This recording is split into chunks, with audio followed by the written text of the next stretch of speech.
Okay.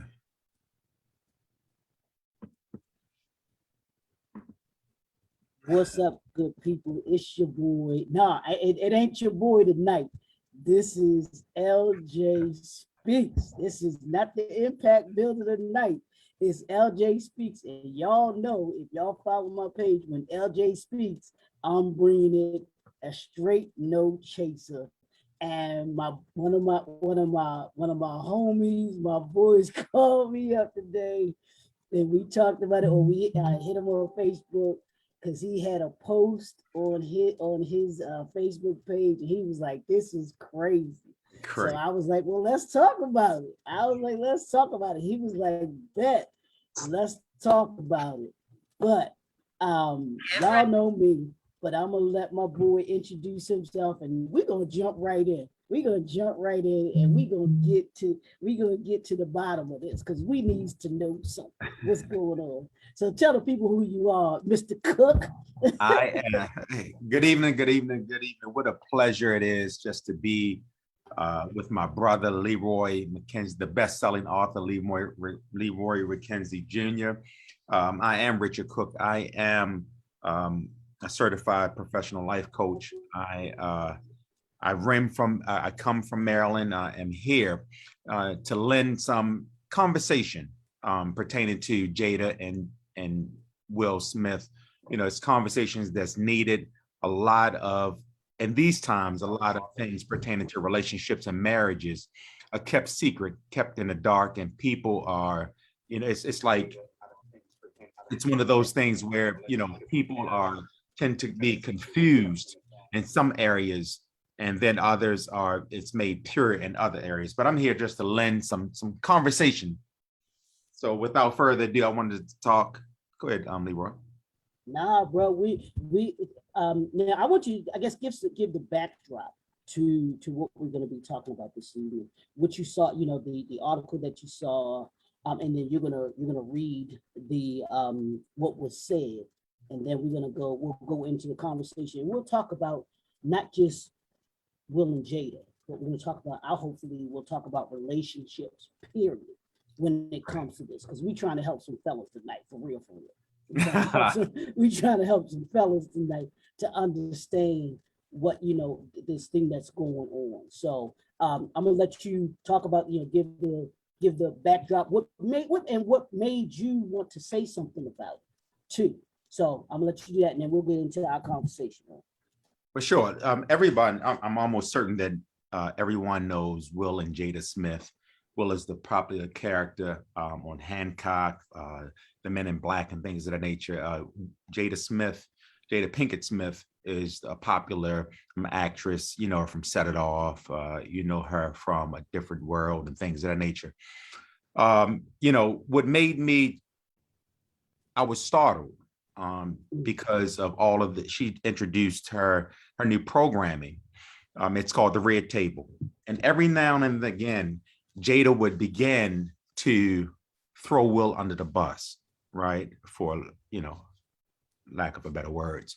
She would begin to throw him under the bus. And granted, we all, from the comments that was received, everybody continues to say, well, Will isn't, a perfect or anything of that nature. And while that may be true, and we do lend credence to that, however, he's not putting it out there. He's not putting them, he's not, railroading Jada. He's not dogging her out or anything of that nature. So I just wanted to bring full context to the situation. And so, as a result, I wanted to read the article first to give people, the backdrop of what we're talking about, the substance of what we're talking about. And if you haven't had an opportunity to look at The Red Table, you can go on Facebook and type in The Red Table, and you can see the full article in its entirety. See the full interview in its entirety. All right. And so it says, and she says, it's hard, Jada said, of keeping the physical connection going. The thing Will and I talk about a lot in this journey, we started in this at a very young age, 22 years old. That's why the accountability part really hit hard for me, because I think you expect your partner to know. especially when it comes to sex. It's like, well, if you love me, you should know. If you love me, you should read my mind. That's a huge pitfall. That's a huge pitfall. And so she's talking to Gwen Pertlow about, you know, the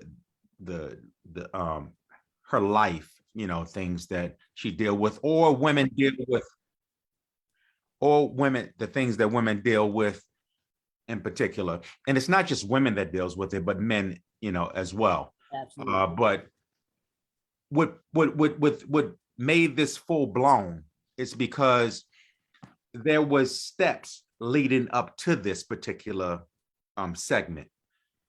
Before, she talked about how she had a, you know, instance with in an instance with August Alsina and things that, and she entitled that entanglement. And then there were other, and you know, she said, and she was talking about it in Will's face, you know, and all of the other elements that come together, all these other ingredients that comes together to make this cake baked. And so that's why we're here. Good. No, absolutely. And here's my thing, because when I saw the post on your you know, on your Facebook account, and I saw some of the comments, and this is something that's not new, you know, to them. And we're not, you know, we don't have to belabor about Will and Jada. I mean, because we'll also make this about just relationships, period, because there are a lot of other Will and Jadas out there that we don't know nothing about, but they're going through the very same thing, you know, going through the very same thing. And so you being the life coach that you are, and wanting to be able to do what it is that you do with on the relationship side, because our society, honestly, our society needs it. We men and women have gotten to this where we, especially in our community, we're constantly at each other. We talk at each other. We don't talk to each other, you know.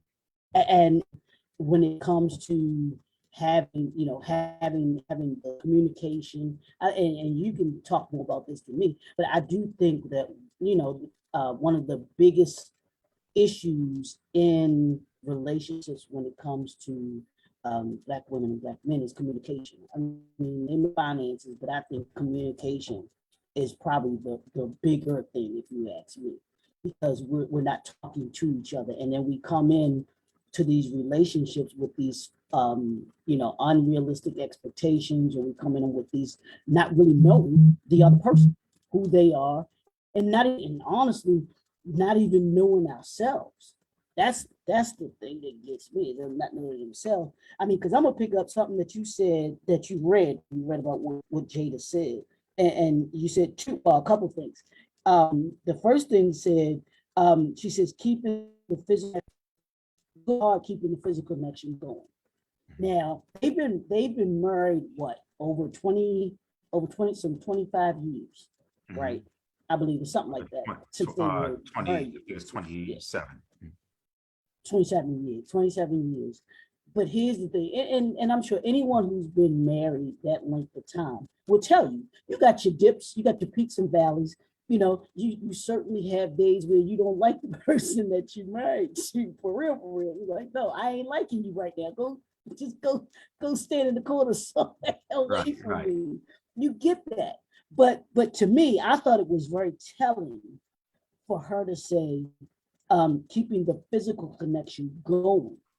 And I mean, I would hope to say that, you know, when I get married, that I will say, yeah, there may be days that I'm not feeling my wife, you know, as far as, you know, we may be in an argument or whatever, but I would hope that I would not say that we don't have the connection, even after 25 years, 40 years, that connection that we have isn't there.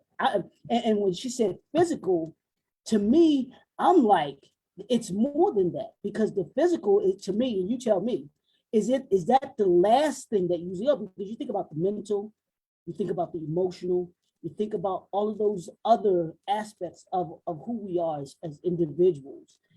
But for somebody to say physically, okay, all right, that's kind of like the last thing, because you might have been, you usually check out before, that last part. I don't know how you feel about that.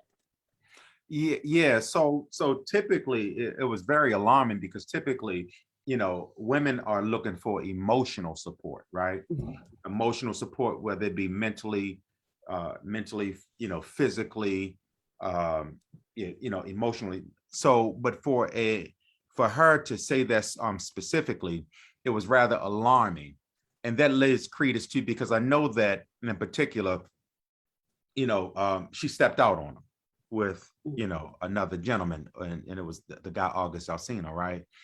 And so when a man steps out on a woman, it's just that's what they want. It's the physical, 90% of the time it's the physical. When we step out with another woman, it's the physical, and or how a woman makes us feel from an ego perspective. When a woman steps out on a man, it's more an emotional attachment. So thereby, when you have these connections at work, when they go in and they say, "Oh, this is my work husband, and this is my my boyfriend at work," or whatever. That's the worst level of cheating, and what that does is that leads into something else. As it pertains to what Jada was saying, from a physical connection, by her stepping out with another man, there's a level of comparison that takes place, right? So now she has somebody that she can compare Will to. And that's where the problem comes in. When you step out, you then begin to compare yourself in any relationship, whether it be a marriage or just a regular relationship. When you step out, you begin to compare yourself or compare your significant other to somebody who you're stepping out with, whether it be through a phone conversation. "Oh, well, my man never made me laugh," or my woman never made me laugh. And so that comparison begins to take place. And once you compare it, comparison is the quickest way to kill a relationship. So because you're bringing another entity in your union. A union is two people together coming together, and when you bring in another entity into your union, it becomes an infection. And you know what happens with an infection, right? So whenever we have an infection, it begins to spread. And so now your relationship is infected, and the infection begins to spread. And what happens then? Typically, parts of it begin to die off or die down. And so that's what happens with her. And keep in mind, this is not a Jada beat up session, but because this is the topic of discussion, that's why I'm using this as an example. But this is what we're talking about is universal to any relationship. You have to how should I say it? You have to have preventive measures in place. So that's why we have vaccines. That's why we have vaccines. Why? Well, that's why we get the flu shot. Why? Because we want to prevent the bacteria from the outside getting in on the inside. And so, you know what I mean? So we have to have preventive measures. We have to have certain standards about ourselves, certain boundaries, that when we go out into the world, when we go out into the workplace, we don't entertain certain spirits. And so in this particular segment, it sounds as if, number one, Jade is trying to still remain relevant, but she's trying to be relevant, but yeah, that's I don't want to take up too much of the time, but go ahead, I'm sorry. Relevant. No, not at all. That's what we're here to do. We're here to talk. And like I told you, my thing is about helping somebody. It's about helping folks, it's about helping men, it's about helping women in this relationship thing, because we've got to get it right. We've got to begin to get it right, man, because there's too many of us who are out here just not really, I call it the miseducation of manhood and miseducation of womanhood, because there's so many things that we were taught that we need to unlearn. And then there's so many things that we need to really kind of learn and understand. The second thing that I wanted to pick up on is where she said, I think you expect your partner to know what you need, especially when it comes to sex. It's like, well, if you love me, you should know. You should know. If you love me, you should read my mind. Um, I'm gonna ask you this. Do you think that whether it's men or women, do you think that it's even realistic for us to be able to be that in tune or that be able to read your significant other's mind, where you would be so in tune with them that you would know what it takes to? I think I'm trying to understand what she's saying, but but at the same time, when you say that you're supposed to be able to read somebody's mind, I've always said no. I don't know what you're thinking. I'll tell any the women that I've been in relationships with, I can't read your mind.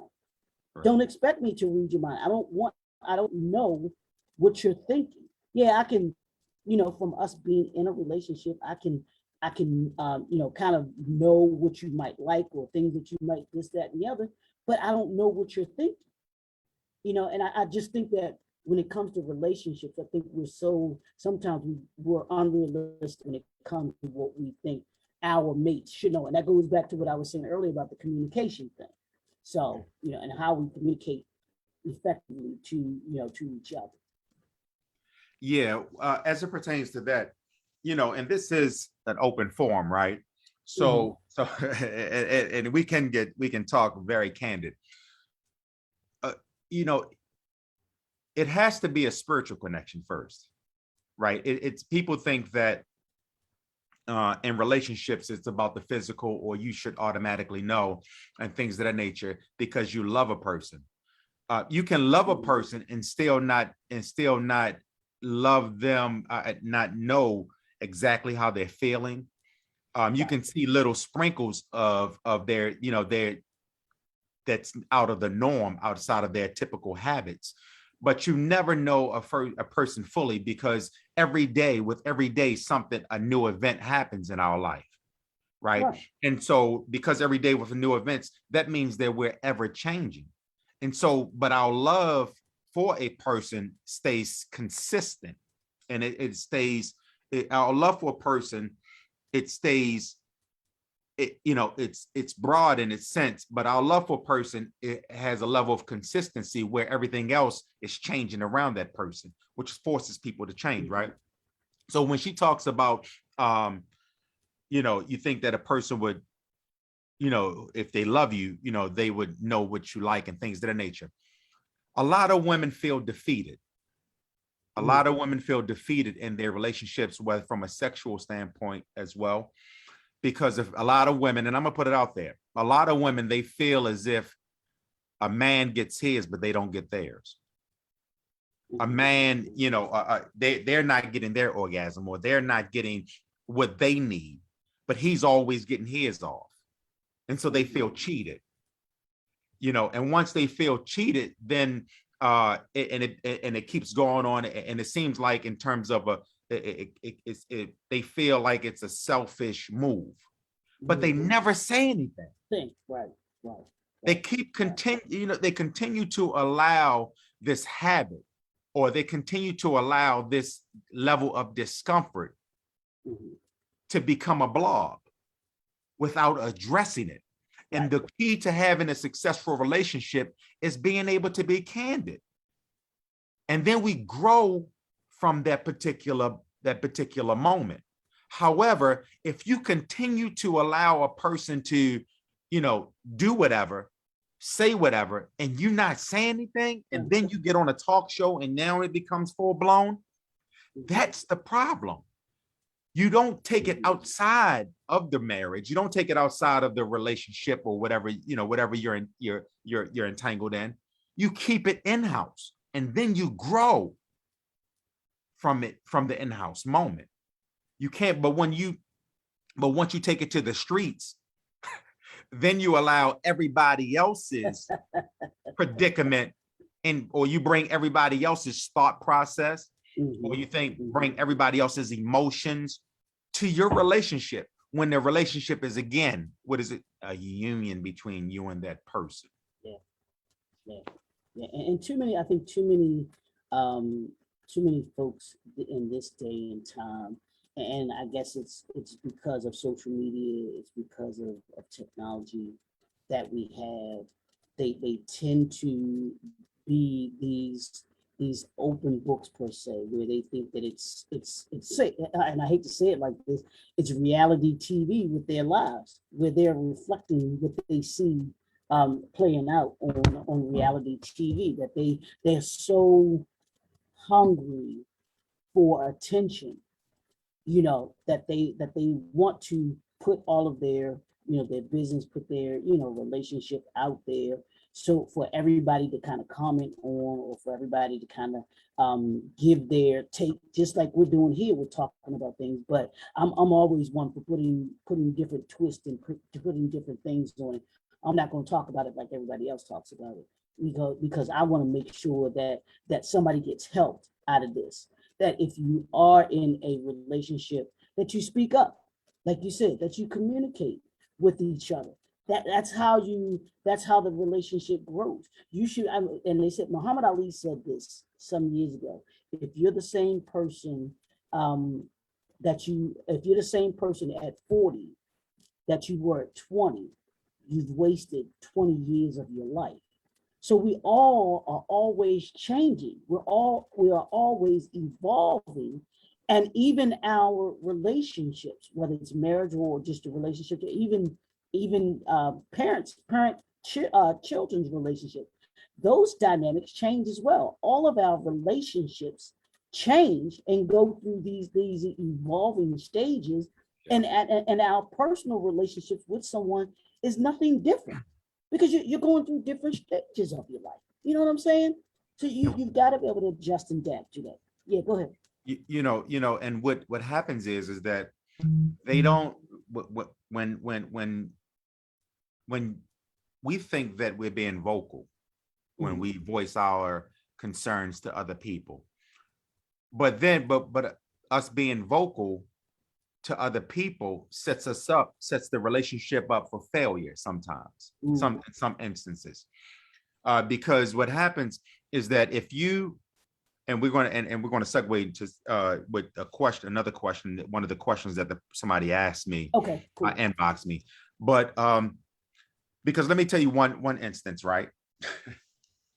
And let me be transparent.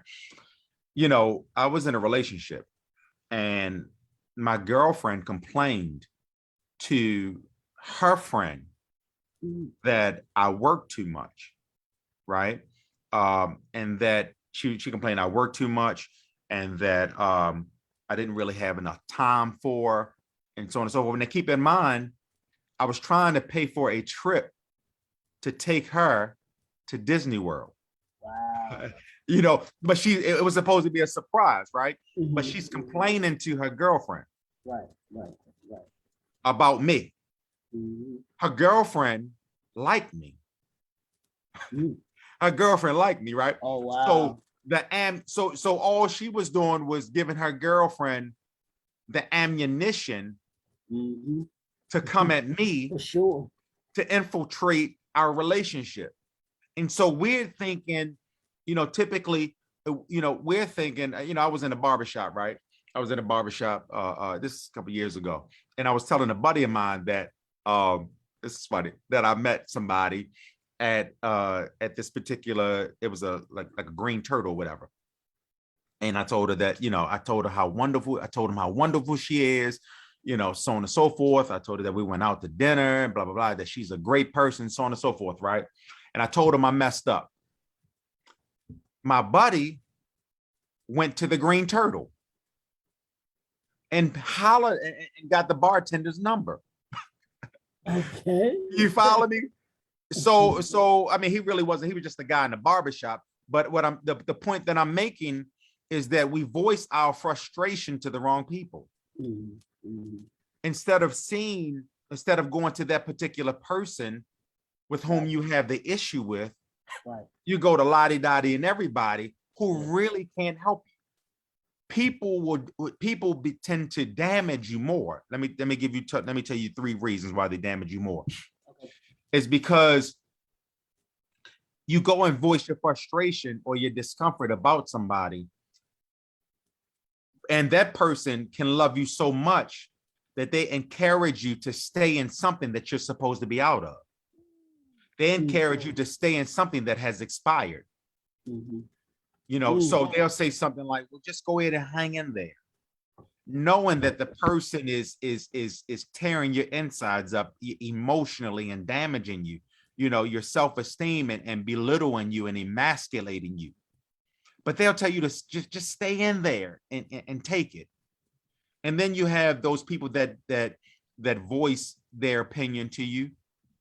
I mean, you voice your opinion to them, and they'll say something like, you know, you need to get rid of him. He ain't no good, or she ain't no good. She this, blah, blah, blah, and blah, blah, blah.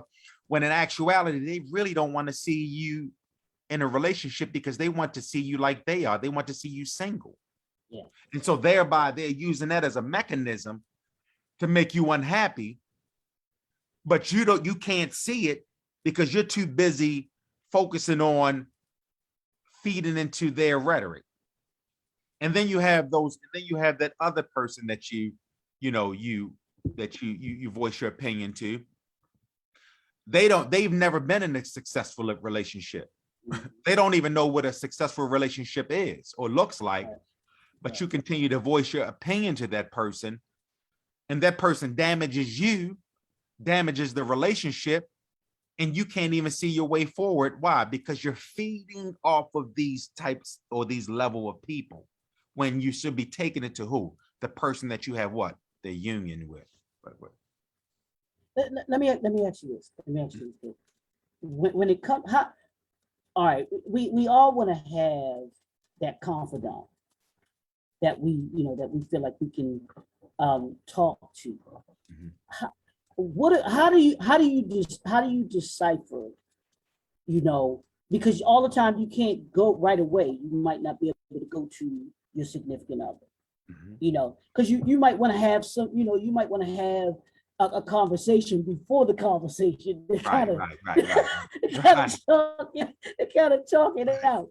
But who should we be looking to that we feel like that we can trust in something like that? Because you said, you know, this, you know, you had what your girlfriend's girlfriend was trying to holler at you. So she's thinking she could go to her girlfriend in confidence to be able to talk about it. So what do we do? And what do we do to understand, you know, to kind of know who we should be able to trust or who we should be able to talk to in those instances?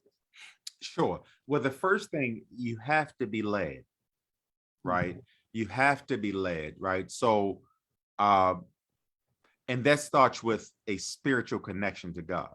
Yeah. You have to have a prayer life, right? Because we talk about matters of the heart, right? And so whenever we talk about matters of the heart, there has to be a higher being that you connect with.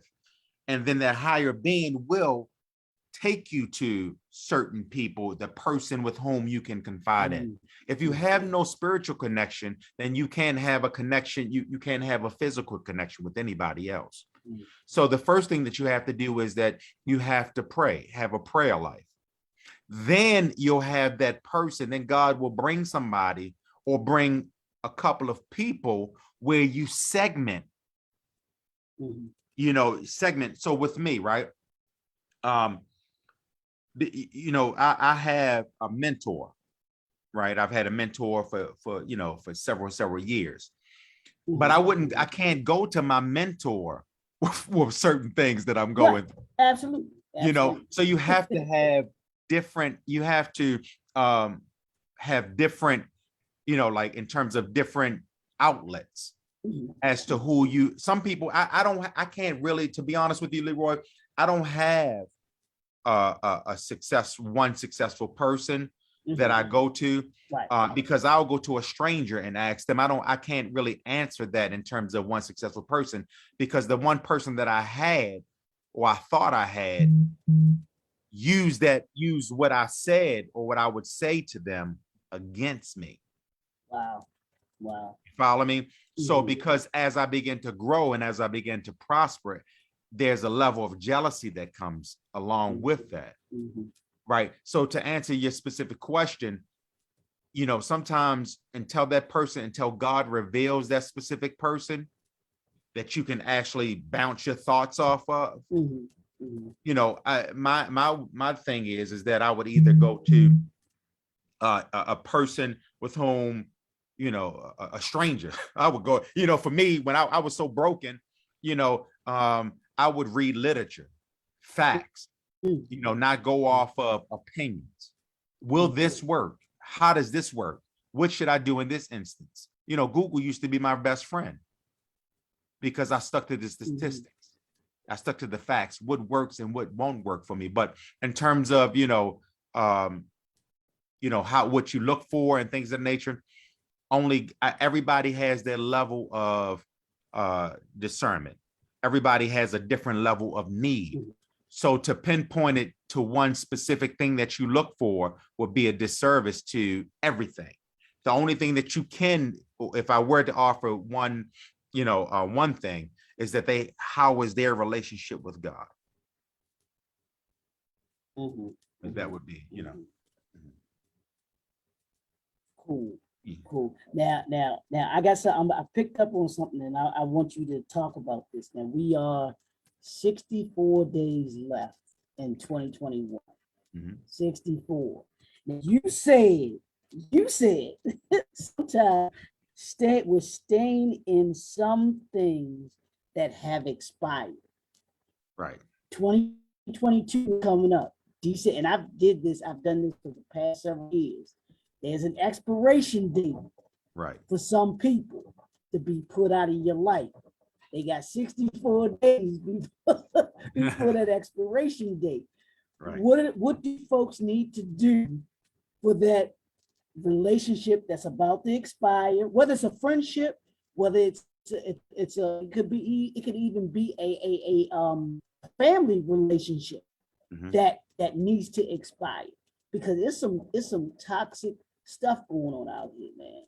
So what do people need to do in order to be able to get ready to go into 22 and get rid of this toxic stuff that we're seeing and that we just read about and everything like that? What can folks do?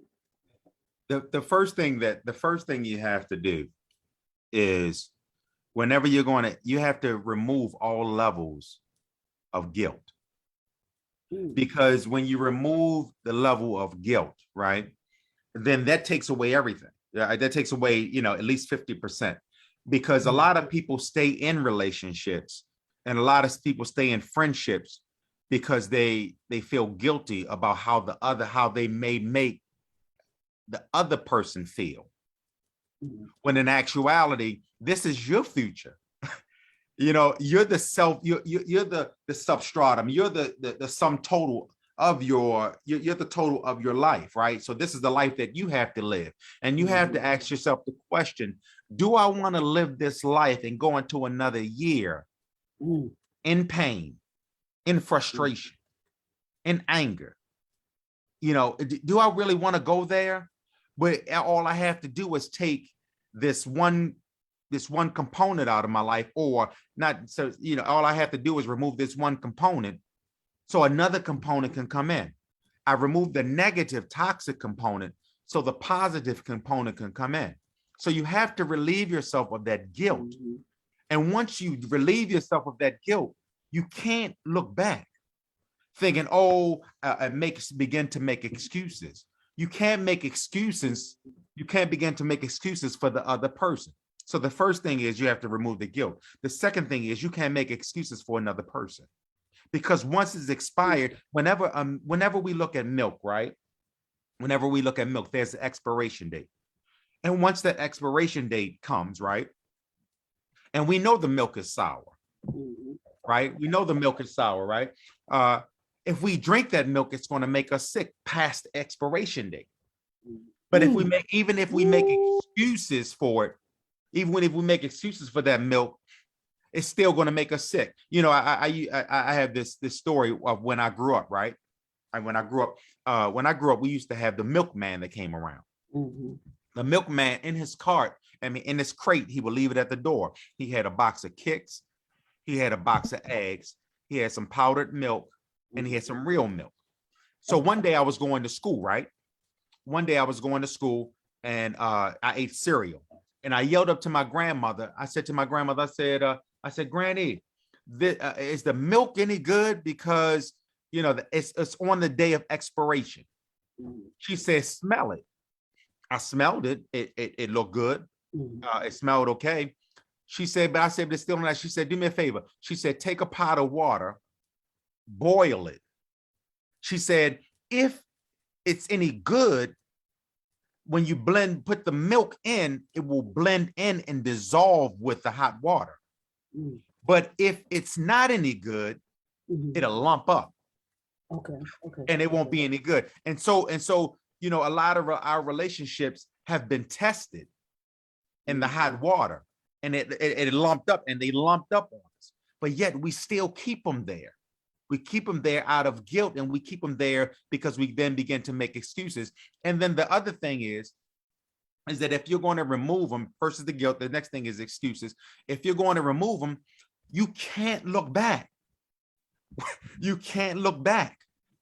You know, sometimes we feel as if we have to be cordial with that person. Oh, I can call them or just to say hi. No, because if you call them, then that call can lead to other things. And guess what happens? And then they remain the remnants or the residue of their spirit, the residue of their conversation, the residue of who they are comes into your 2022. And guess what it does? Just like the relationship with the outside, it infects that relationship. You know, let me give you this one analogy. Let me give you this one. This other story real fast, Leroy. And this is universal as well. When I was growing up, right, I grew up in Emerson Village, right? And what happened was we always had mice, right? But my neighbor, she had a pool in her backyard. And when she took the pool up, rats came, all over the neighborhood, everywhere. One of them got in the house. And I went to my grandmother. I said to her, Granny, I saw a really gigantic mouse in the house, right? She said, no. And she looked at the holes that were made in the wood, the lining of the wood along the house. And she said, no, that's a rat. She said, go across the street and get some Brillo pads. I said, no, don't you want me to get some rat traps, Granny? She said, no. She said, get some Brillo pads. So I went across the street and I got the Brillo pads. And what happened, and she said, now break the Brillo pads up. And she said, put it at every hole in the house that you see. I said, well, why? She said, because rats have teeth that's sharp as razors. And when they get in the house, they destroy everything. But she said, if the rat can get its whiskers through that hole, then the body mysteriously maneuvers through that. All they got to do to get. And what happens if you allow a person to get his whiskers in your 2022? Boy, you better preach. Then everything that that they have teeth that's sharp as razors, and then everything that you're trying to build, everything that you're trying to manifest, then comes crumbling down. I can't tell you how many times I've had to end relationships at the cusp of the end, at the end of the year, going into the new year. Because and you can't let them back. So it's number one, you have to remove what? The guilt. That's in relationships as well. Because people, dudes, and this is to all of the women, dudes will put that guilt trip on you in a minute. You're not who I thought you were, and so on and so forth. The next thing you have to you can't make excuses for them. And the next thing is that the third thing is that you have to get rid of that mindset of I can be cordial. No, it's a reason why you're getting rid of them. And that's a reason. Now you said you had a question that you got from the so the person, the person said that wanted to know, the person that asked me, let me 1 second, Leroy. They asked me, Hold on. Text me, what makes people, why should why should people stay? I'm sorry, why do people stay in relationships? Text me, why do people stay in relationships so long? And my answer is, and this is my answer to that would be, people stay in relationships so long as one of three things, in my opinion. There's the court of public opinion. There's a court of public opinion because they're in this relationship and they've brought this person with whom they're dating around certain people. And so these people, they're worried about coming around alone when they get rid of, they're worried about losing this particular person. The same as instance with Jada and Will. The reason Will potentially could be staying, could stay in the relationship is because of the court of public opinion, how it may look. Will Smith this act. Right. You know what I mean? And he said that before though, that he kind of looks to, kind of looks at, I don't say looks at that, but he said going into their relationship, he said in an interview, he was like, getting a divorce was not even an option for him. Right.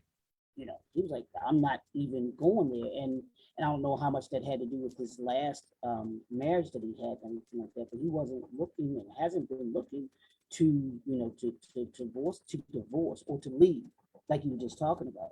So some people are just like, it doesn't matter what you do. I'm not with Jennifer Holiday said, and I'm telling you, I'm not going. Right. And I am, and I subscribe to that thought process as well. Really? Yeah, I subscribe to a certain degree. So I think, and it's my belief that in a relationship, if you really want to make it work, then you'll do everything possible to make it work. However, there are some boundaries. There are some violations that can happen to cause of divorce, and it's just my opinion. It's hard for men, and this is to all the women out there, it's hard for men to get past a woman cheating on them. It's hard. Why okay, all right, so why is that? Why do you think that men can't even fathom, even their ex girlfriend? Right. It's hard. Man, with somebody, she's still a woman. She my ex, but she still, she ain't with nobody. Why do you think that we as men, a lot of men, can't grasp that or understand that? They can go around all day and move on, but to have their, to rather do it, nah, that's not happening. Y'all don't even think about that. Because we have we're egotistical. And we look at women, as ours. We own as ownership. You know what I'm saying? To say the least. To be honest with you, we look at it as ownership. And so, when to have another man have what's ours, it's crazy because a man can sleep with 30 women and not feel anything for any of them. A woman can sleep with a couple of men, but one of them she's going to feel something for. However, if out of those a man feels nothing for any of the 30 women, but if another man comes in and he finds out that one of the women are being tampered with, and his ego becomes a problem. And then he feels as if he has to do everything to win her or to get her back, right? So because men will do anything to get a girl, but won't do everything to keep them. Boy, you just said something right there. You know what I mean? We'll do anything to get them, but we won't do everything to keep them, except for when another being comes in. You know what I'm saying? Then again, and then we want to go ahead and quote unquote step up to the plate.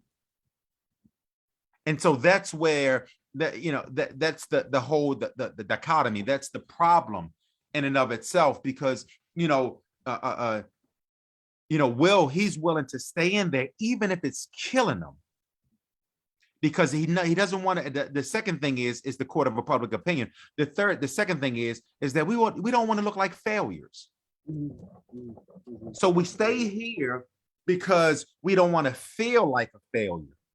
Right? Yeah. We don't want to feel like a failure. We don't want to look like a failure. And so we'll stay in there hoping for change when change may never come. It may look like change, but it really isn't change. The story is told, Leroy, of the farmer. He had some guests over, right? And when the guests came, they noticed one of the horses laying down, I'm sitting down on the ground, screaming to the top of his lungs. So the guest asked the farmer, he said, why is that horse screaming so loud? Why won't he move? The farmer said, the horse is over there sitting on the nail. And he said, well, won't he get up under the nail? He said, because he's not hurting bad enough. And sometimes we stick around and we sit on nails and knowing the nails is hurting us, but it's not hurting us bad enough to move. Bad enough. And so every level, and so every level of pain, they don't know it's a slow death. Because because what happens is death comes from the inside, out. Disease comes from the inside out. And so he's staying there. Is number one, the court of public opinion, right?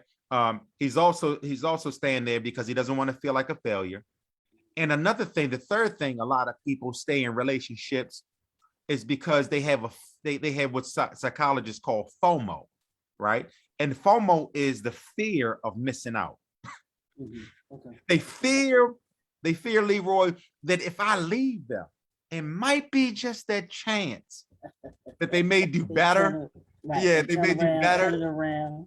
Yeah, they may turn that thing around or whatever, or they may do better without me.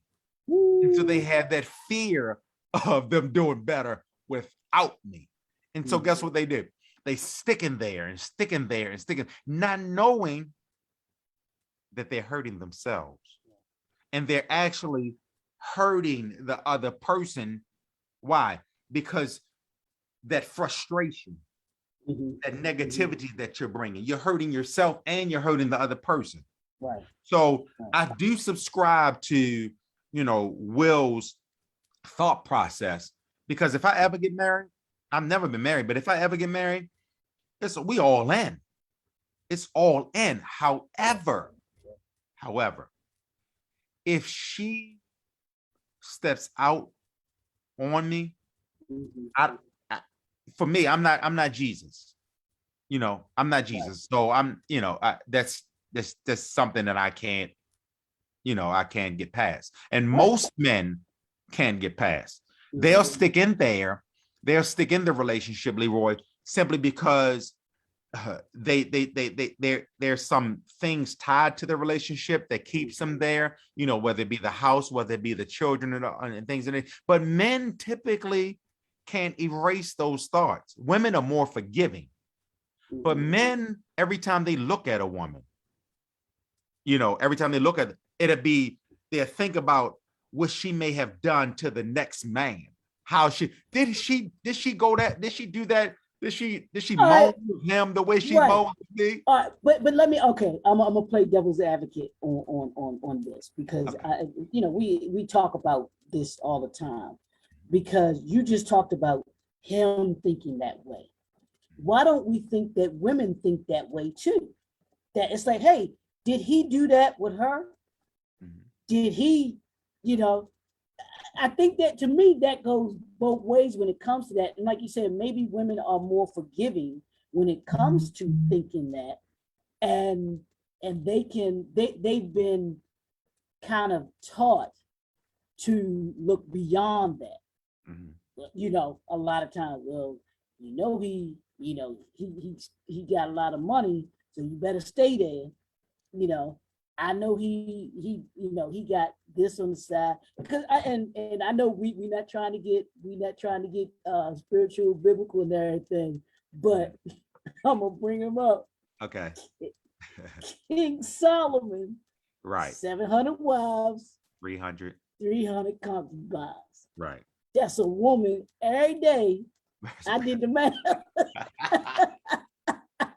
Every day. Right. For at least 2.5, 3 years. Right. Don't you think some of them wives, some of them concubines, all of them knew that, hey, oh, it ain't my day, it's her day. Right. And it was just one of him. And they were supposed to accept that. Right. The thing is that exactly. And so that, and as an example with Will and Jada, they decided to have an open marriage, an open relationship. Right. And so Jada knew what she was getting into. Absolutely. When she got it. The same way with Solomon. They know what they're getting into before they got into it. And so you have to quote unquote, boss up to what you subscribe to. So women do, with women, it probably does cross their mind.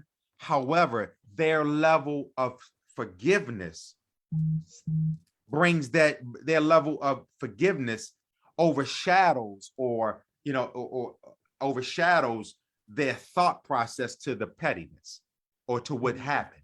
So you trying to say we've been petty and we can't, yeah. we can't yeah.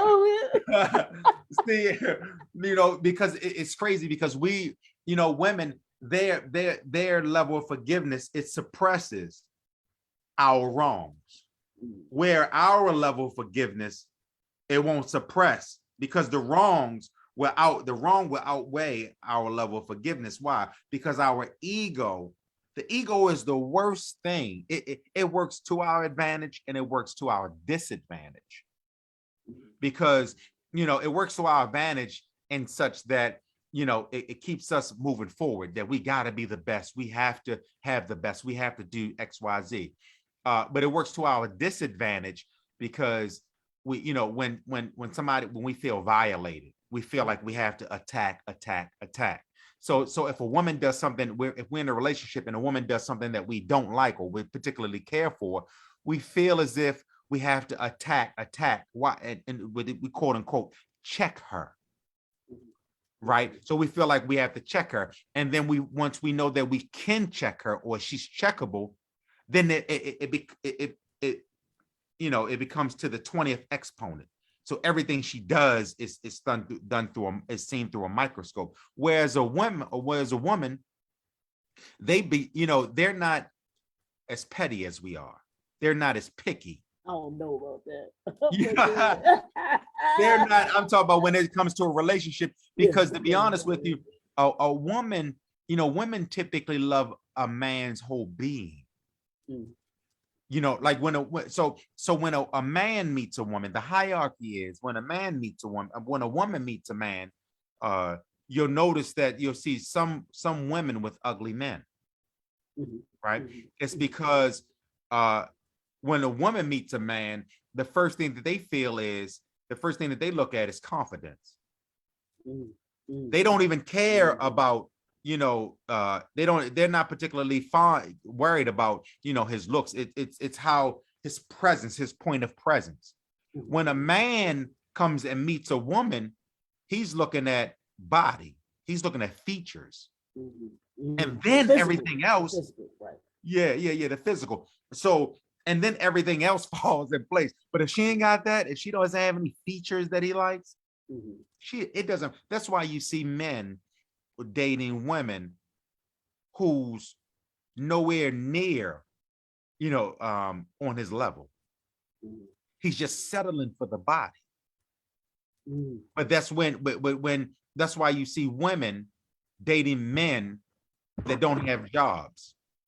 You know, they don't have they don't have jobs and things why? Because their confidence, their level of confidence, they're looking at the level of confidence and how they make them what? Feel. You know, but a man, he'll date a woman and just to have that specific woman with those features on his arms and makes him, it feeds his ego. And so that he'll go ahead and date somebody, who may have way less than him, way younger than him.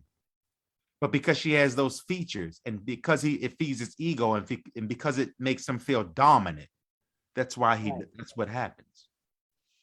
Yeah. So let me ask you this now. We just talked about staying, those that will stay, and why people stay.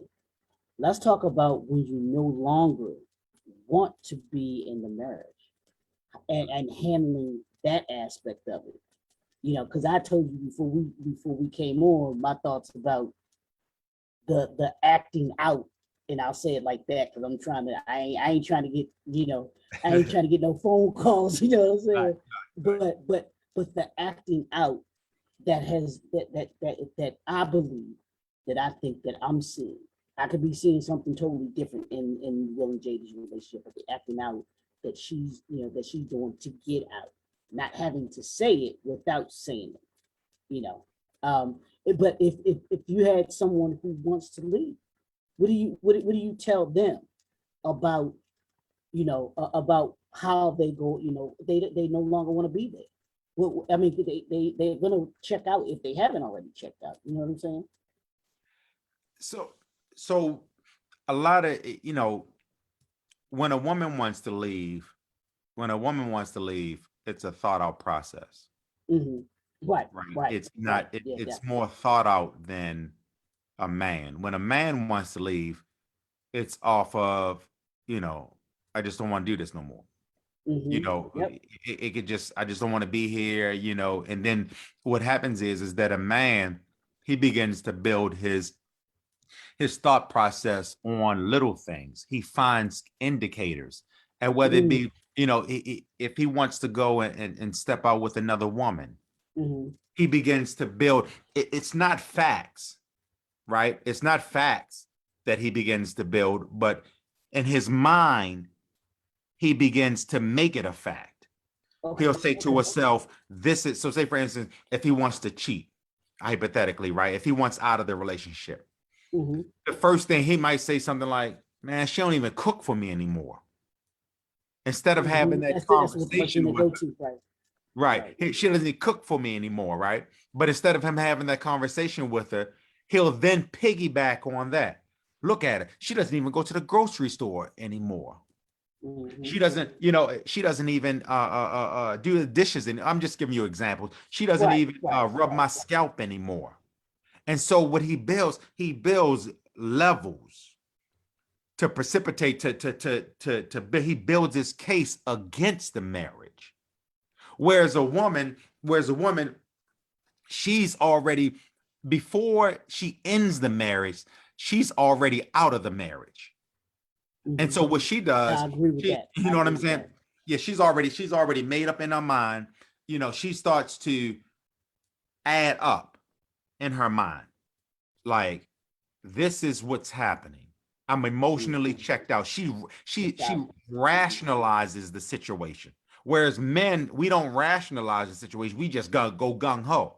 So a woman begins to rationalize as to why should I leave this marriage? Because to be honest with you, a lot of women don't want to leave. They want to stick around. Right. And things. And a lot of women, they don't want to leave because they, I don't, well, let's backtrack. Let's backtrack. These modern day women, I ain't gonna say his name, but you sound like, right? That right there. Oh yeah, these modern, let me backtrack. Because I'll say his initials KS. I ain't saying his name because I ain't giving him no kind of credit. None of those. So let me give you an example, right? So I read a lot. Right. Okay. And I took a lot of relationship classes and marriage classes and things of nature. So So in the 50s, one of the things about my my great uncle, right? He would find that in the 50s, he said he would go to a specific state, right? He came to Maryland. They were from North Carolina, but he came to Maryland first. He left the wife and kids in North Carolina. He came to Maryland first to get a job, and then he sent for his wife and kids to come there with him. That's it. He said, and that's the longevity of their marriage. The 60s, they were groomed to be wives. The 50s and 60s, they were groomed to be wives, right? Now we get to the 2000s. Now we have reality shows being introduced, right? We have reality shows. We have books being introduced, like Steve Harvey. Steve Harvey has this book that says, "Think Like a Man." What is it? Think like a lady, act like a lady, think like a man. Right. And so that's where the confusion comes into play. And that's why relationships don't pan out, because they don't know which man they want to think like. You know what I mean? So you have, yeah, you can act like a lady, but do you want to think like an aggressive man? Do you want to think like a meticulous man? Do you want to think like a bashful man? You don't. And so we embrace these theories. We embrace these other people's thought process, and then we get into the relationships and don't know who we want to be in the relationship. And so if you want to get out of the relationship, it has to be a conversation first. Number one, it has to be a prayer. Am I doing the right thing?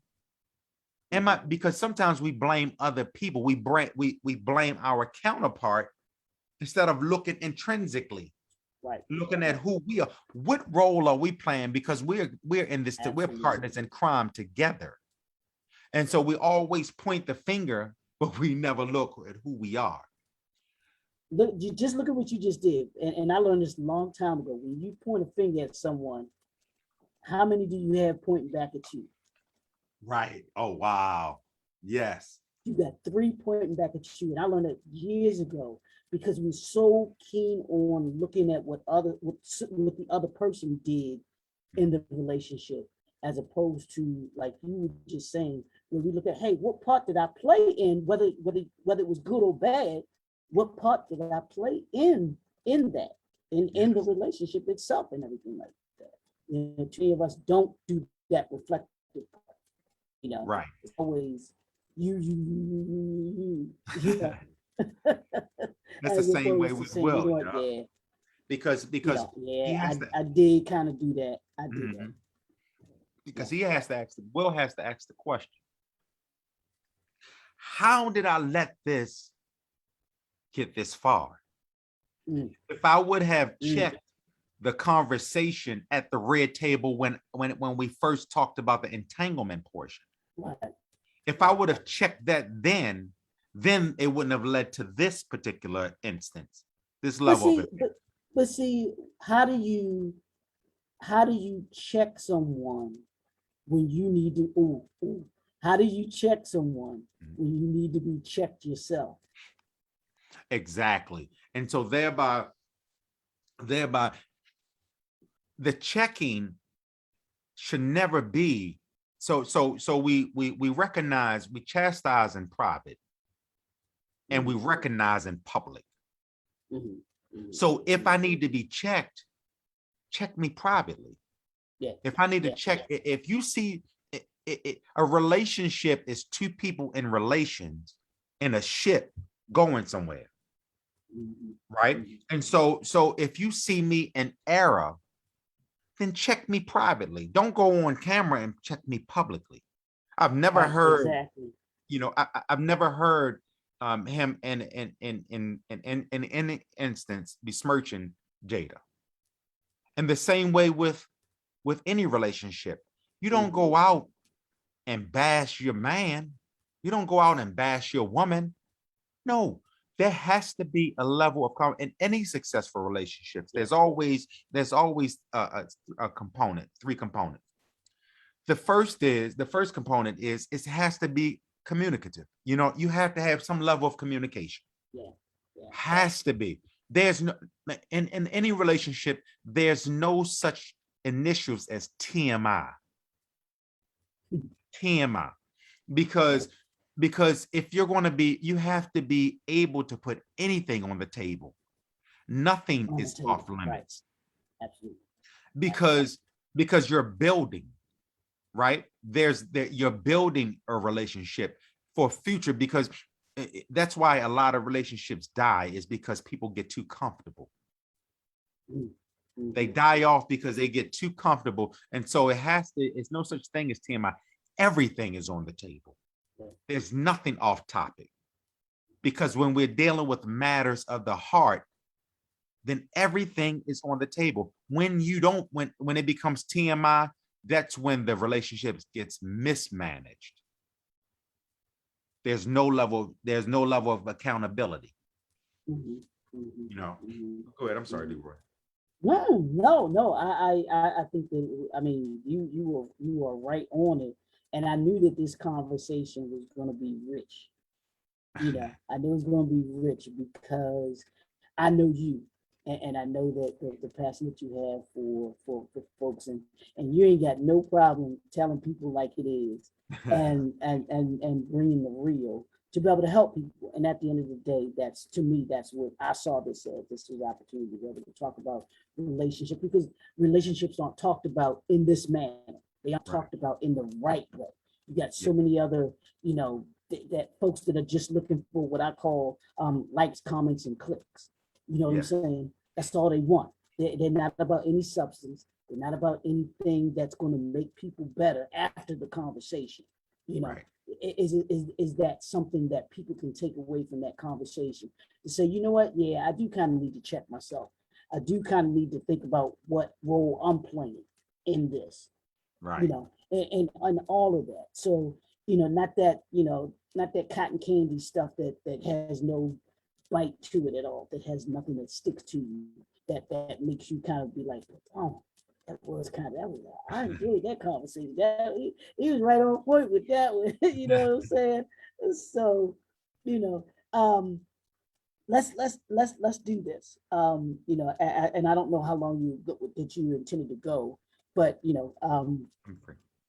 so let's just talk about where relationships need to go in not only 2022 but beyond. How do we begin to heal these relationships? And my cousin, I don't know if she's still on here, but she's written a book, and the title of the book is Why You So Mean. Why You So What? Why You So Mean. Okay. And it was a question that was asked to her about women. Why are women so mean towards men and everything like that? And she has this hashtag, TEOB, treat each other better. Mm-hmm. How do we treat each other better moving forward, and having those conversations we need to have, and having those relationships? How do you, if you had somebody that comes into your office and says, Dr. Cook, I want a great relationship. I'm looking for a good relationship. I want to be able to be in one. Give them 3 things that they need to do in order to be able to begin to have a successful relationship for them. And what you think would be a successful relationship? Sure. And the first thing that a person, in order to have a successful relationship, you have to have successful relationship with yourself. Mm-hmm. Because you can't have a relationship with somebody else if you have a dysfunction with yourself. And so you have to, and Narcotics Anonymous, I think it's number 3.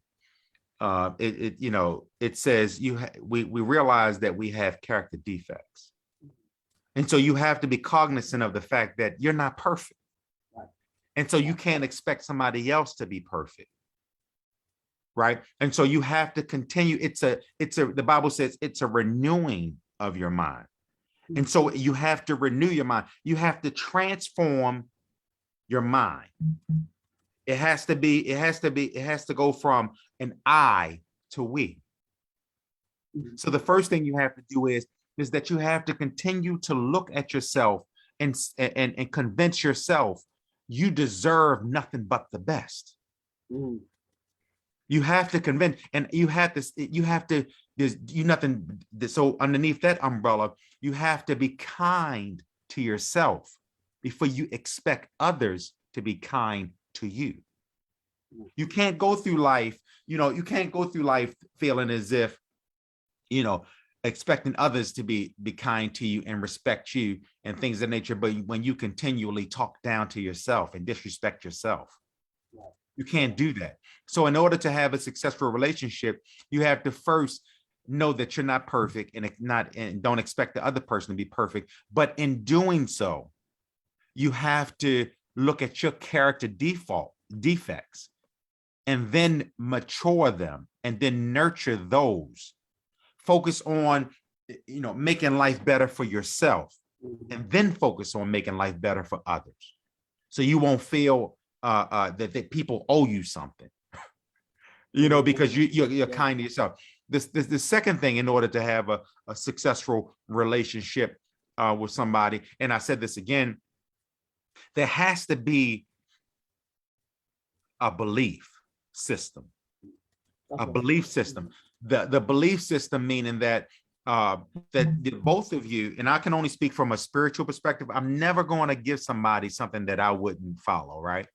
So there has to be, the both of you have to believe in a higher power. I don't know whether that higher power is, if you're Muslim, if it's Allah, if you're God, if you're Christian, is Jesus, if you're Buddha, whatever. There has to be a higher power. The reason being, and that you pray to, the reason being is because if you don't have a belief system and you don't believe in a higher power, then somebody is subjecting themselves to believe that they are God, of the relationship. And so when you believe that you're the God of the relationship, you tend to hold the other person more accountable than yourself. So you can't do that. When a person believes that they're God in the relationship, then there's no level of conviction. And once there's no level of conviction, a person feels as if they can do whatever, whenever, however to you. So the first thing is second thing is to have a belief. The third thing in a successful relationship is that there has to be a communication where nothing is off topic. Nothing is off topic. So if you're going to have a communication, if you're going to go into 2022 and you're going to have a successful relationship, you have to have a willingness to make it work. There has to be a level of definition to the relationship. If you can't define this relationship, then you don't have a relationship. If there's never a level of definition to the relationship, all you're doing is two people hanging out with one another. You know what I'm saying? You have to add some kind of definition. What are we in this for? It has to have a destination. Why am I with you? And why are you with me? Why are we together? Where are we going at with this? Because I'm not trying to be in something for 7 years. I'm not trying to be in something for 10 years only to be investing in something and for you to take what I've given you and you to use it to somebody else. No, we're not doing that. Showing how somebody else to be great, how to put a smile on somebody else's face. No, we're not doing that. I'm building you up. I'm investing in you. You going to college and everything and so on and so forth. I'm helping you study late at night only for you to use that degree to go be with somebody else. No. It doesn't work like that, my friend. Those are the three components of a successful relationship. If you desire to be successful, you have to first what? Look at yourself, your character defects, knowing that you're not perfect and that other person is, then you can't expect the other person to be perfect. You have to know that. The second thing is there's no such thing as TMI. I'm sorry. The second thing is that you have to have a belief system in place. Right. That who are we going to go to when we have our differences? We can't go to my cousin because my cousin has never been in a successful relationship. So how am I gonna get some advice from her? We can't go to main man down the street because he's a cheater. He's a serial cheater. And so his advice is tainted. So we can't go. No, we have to go to a higher being that's going to hold us accountable, because that's going to give us our conviction in the relationship to make it work. Wow. You know what I'm saying? And the third thing that we have to understand is that, you know, we have to have a definition to the relationship. What are we in this for? Right. Are that we in this for the long term? Right. Or are we in this? Is this just something friends? We might, because if it's not going anywhere, all it's considered is friends with benefits. Mm-hmm. Mm-hmm. Yeah. And I think when I just think that folks are afraid to have those kinds of conversations. Yes. Oh my God. Because if those conversations are had in the beginning, you don't waste my time. You don't waste. I don't waste your time. Sure. And you leave all of the other stuff that's not even necessary. But too many of us skip the conversations, skip the hard questions, like you just said, asking that hard question. What do you want out of this relationship? What are you looking for in a relationship? Before we even get into one, what are you looking for? Right. Because no, go ahead. No, go ahead, Leroy. I'm sorry. No, I mean, it'll tell you when you ask that question, and I mean, you said that when you ask that question, what are you looking for in a relationship? That one and what you just said, if you can't define your relationship, you don't have a relationship. So if you ask someone, what does this relationship mean to you, and they can't answer, yes, yeah, they told you everything you need to know. Right. And in order to, you know, because whenever you meet somebody, you have to be willing to ask the questions, the uncomfortable questions. You know, you have to when I mean character defects, right? What I mean by that is that you have to know your character defect. I met somebody, right? Wow, I met somebody. This person, you know, she was married or whatever before. She was married actually twice. And she said, I'm on a dating apps. And at that point, I had to look at who I am as a person and wonder, do I really want to pursue this person or deal with this? Do I have the capacity to deal with a person that's on a dating app, knowing that she could just pick up a dating app and go out with whoever, whenever? Do I really want to deal with that? And so I said, all right, cool. You know, I'm gonna go ahead and I'm gonna see where this goes, right? So, you know, we went out and everything, right? And very, very, very beautiful date, very honest. So I mean, very open and things of that nature. We were supposed to go out again, right? We went out again, very wonderful date, and so on and so forth, right? The third time, she began to lie because she wanted to go out on a date with somebody else. Right. And so it's at that point when I told her, you know, it was nice meeting you, because you can tell a lie, right? It was nice. You have to be, thank you, Lord. It's at that point where I told her, it was nice meeting you. I didn't call her out on the lie because I'm not going to attack her character. Right. It was nice meeting you, but I decided to move differently. But keep in mind, I knew what I was subscribing to because she was on the dating app. Correct. And I knew my character defaults, but what I did was I wanted to test my character defaults. And a lot of people, they go into relationships and they test their immune system, their relationship immune. You know, they want to see if they can push themselves. How far can they push themselves, knowing they're not built like that? Sometimes we get too old to test our relationship immune system. It's a dangerous thing. We want to go ahead and test it to see if we're built like that. So, you know, that's just like saying, I'm gonna do it just this one time.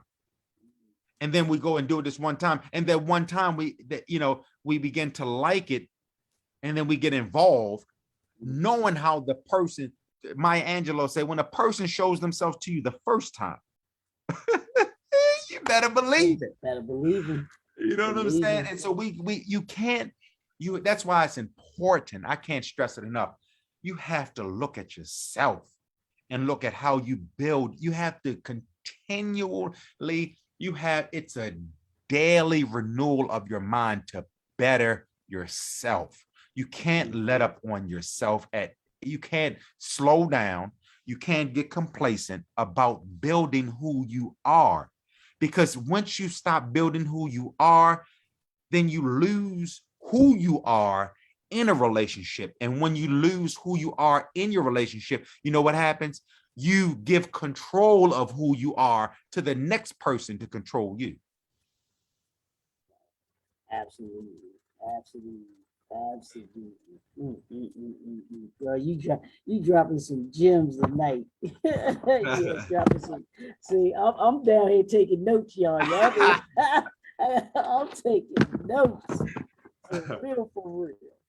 And I knew just having this conversation, because you and I talking, we have just always have these rich conversations, as I call them, and being engaging and wanting to just see people better. We want, I call it, black on black love is a beautiful thing, and we want us to be, to have those successful relationships, no matter who it is, whether it's Will and Jada, whether it's us, all of us. We want us to have these beautiful relationships that we can, help.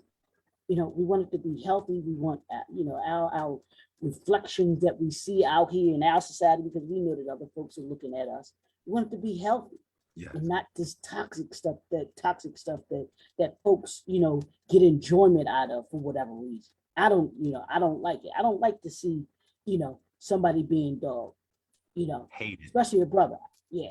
I don't like seeing a brother get being dogged, out there. And our women too, I certainly don't want to see them either. But, when you see things, you're like, man, what could be done? So when you sent me the message earlier today, I was like, yeah, man, let's do it. Let's talk about it.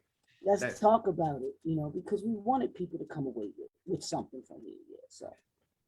And I want to emphasize, I want to just throw this out there, because this is the norm, and I think it's the detriment of most people, is because we think from a dating perspective, we think it's okay to date multiple people at one time. Come on. And so what happens is, so if I have my spiritual antennas up, right, and my level of discernment, right, if I date 3 people at one time, then that means that my attention span is divided 3 ways, which means that I'm only giving 33 and a third percent of my attention span to this person, that person, and that person. And what happens is I only get 100%, I only get 100% of discernment. But if it's divided in 3 ways, then it's diluted.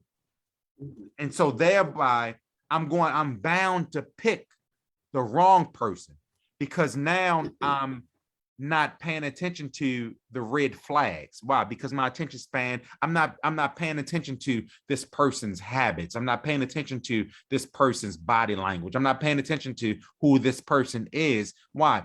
Because my attention span has been divided into 3 different people. And so I'm liable to pick the wrong person and let the right person go because I think I have the capacity or the mental wherewithal or I'm spiritually inclined to pick the right person. But you can't pick the right person if whenever God sent David into war, right? He sent them to fight one person. I mean, the Amalekites, the Hejezites, the Jebusites. He didn't send anybody that God ever told to go to war with him to go to war or whoever. He sent them to fight one at a time. And whenever you're in not spiritual warfare, whenever you're in dating, you date one at a time. It's okay to walk away in the dating process. And that's what a lot of people don't understand. It's okay to turn down your plate. Period. Let me give you this one instance, right, Leroy? And I know I have so many. So I was dating this girl, right? And we were going to the same church. I used to go to this church out in Owens Mills, right? And she had got my number off of the singles ministry or whatever, right? Mm-hmm. And she called me. So we were talking. Oh, wow. Talking for some time, right? We were talking for some time. And her father had passed, and he had like all of these suitcases from Bethlehem Steel. And so one of the suitcases came in, right? It was like for like 400,000, right? So she was like, you don't have to work anymore. At the time I was going to CCB, Baltimore City Community College or whatever, right? And I was trying to change my life from being a street guy to being a corporate guy. I was in the midst. So I enrolled into school and I'm trying to do the right thing. I'm working, I'm trying to get my life in order. She came and she said, she said, quit your job, quit school. You don't have to work anymore for the rest of your life. Because the expectancy was she was supposed to get 3 million. Mm-hmm. Which 3 million isn't a lot of money to me, right?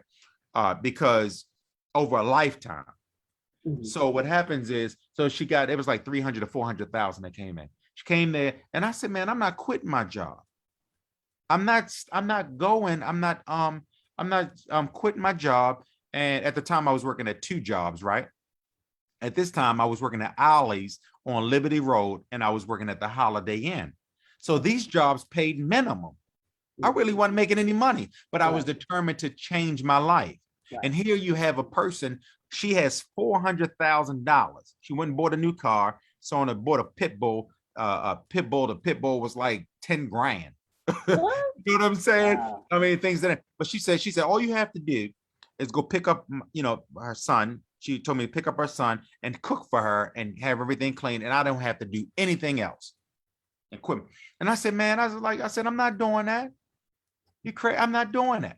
And so we went back and forth, and so I'm not the type that argues. So I left. So I left. And remember I said, when you have to walk away without guilt. Right. I came back feeling guilty a week later. Mm-hmm. I came to our townhouse feeling guilty a week later. I banged on the door, I knocked on the door. Nobody answered. I looked in the window. She had moved. Oh, wow. 4 months later, she came to the church. She was married to somebody else. And that guy, he just took her for all she worked. The point that I'm making is that you have to date with what definition? The second thing, you have to be willing. What am I saying? You have to be willing to walk away and turn down your plate. How many people, I wouldn't have never been in my calling is to help people. And so many people feel like remember we talked about the FOMO. They feel like if I don't get this, I'm gonna miss out on that.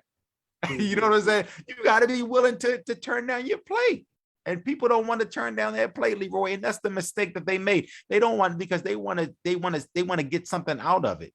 When in actuality, they're getting something out of it by saving their life, by turning down their plate. That's what you're getting out of it. You live to see another day of happiness versus Right. going to a day of sadness, being with somebody who, even though being with somebody who makes you feel alone. Robin Williams said, the worst thing about being alone and then being with somebody else, the worst thing about being with somebody else, it's one thing to be alone, but the worst thing is to be with somebody who makes you feel alone.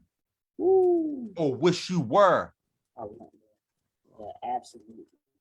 Absolutely. Absolutely, man. Like I said, you helped somebody tonight, man, with this. So I'm glad I'm glad you wanted to have this conversation.